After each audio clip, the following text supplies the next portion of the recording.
Leitura de Hebreus 7. Esse Melquisedeque era rei da cidade de Salém e sacerdote do Deus Altíssimo. Quando Abraão estava voltando da batalha em que matou os reis, Melquisedeque foi ao encontro dele e o abençoou.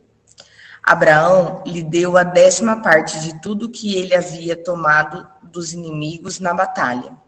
O nome de Melquisedeque quer dizer primeiramente rei da justiça. E porque ele era rei de Salém, o seu nome também quer dizer rei da paz.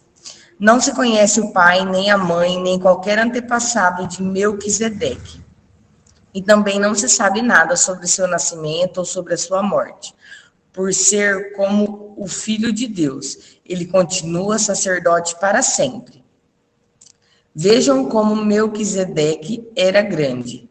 Abraão, o patriarca, lhe deu a 10ª parte de tudo que havia tomado dos inimigos na batalha. Conforme a lei de Moisés, os sacerdotes, que são descendentes de Levi, têm a obrigação de receber do povo a 10ª parte de tudo. Eles recebem dos seus próprios patrícios, embora estes também sejam descendentes de Abraão.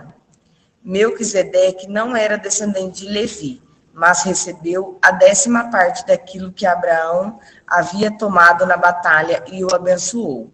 Sim, abençoou o próprio Abraão, que havia recebido as promessas de Deus. Não há dúvida de que aquele que abençoa é mais importante do que aquele que é abençoado. No caso dos sacerdotes, a 10ª parte é recebida por homens que um dia vão morrer. Mas, no caso de Melquisedeque, como dizem as Escrituras Sagradas, a 10ª parte foi recebida por alguém que continua vivo. Portanto, quando Abraão pagou a 10ª parte, Levi, cujos descendentes recebem a 10ª parte, também pagou, pois Levi não tinha nascido e, por assim dizer, ainda estava no corpo do seu antepassado. Abraão, quando este se encontrou com Melquisedeque. A lei que o povo de Israel recebeu se baseava no sacerdócio dos levitas. Ora, se o trabalho dos sacerdotes levitas tivesse sido perfeito, não havia necessidade de aparecer outro tipo de sacerdote da ordem do sacerdote de Melquisedeque e não da ordem de Arão. Pois quando se muda o sacerdócio, a lei também precisa ser mudada.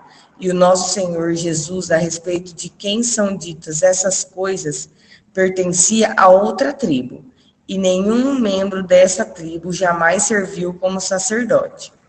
É sábio que, por nascimento, Jesus, o nosso Senhor, pertencia à tribo de Judá, e Moisés não disse nada dessa tribo quando falou a respeito de sacerdotes. E tudo isso se torna bem mais claro, pois surgiu um sacerdote diferente, parecido com Melquisedeque. Ele não foi feito sacerdote pelas leis ou regras humanas, porém se tornou sacerdote por meio do poder de uma vida que não tem fim. Porque as Escrituras Sagradas dizem: quem será sacerdote para sempre na ordem do sacerdócio de Melquisedeque? Assim, a regra antiga foi anulada porque era fraca e inútil, pois a lei não podia aperfeiçoar nada, mas agora Deus nos deu uma esperança melhor por meio da qual chegamos perto dele.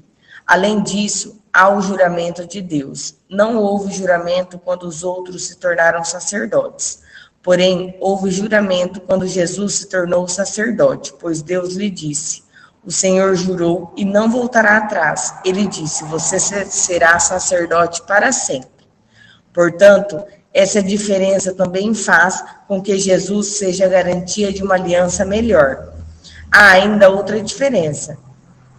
Os outros sacerdotes foram muitos porque morriam e não podiam continuar o seu trabalho, mas Jesus vive para sempre e o seu sacerdócio não passa para ninguém.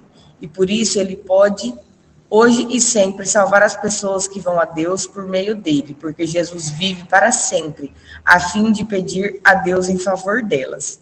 Por isso, Jesus é o grande sacerdote de que necessitamos. Ele é perfeito e não tem nenhum pecado ou falha. Ele foi separado dos pecadores e elevado acima dos céus. Ele não é como os outros grandes sacerdotes. Não precisa oferecer sacrifício todos os dias, primeiro pelos seus próprios pecados e depois pelos pecados do povo.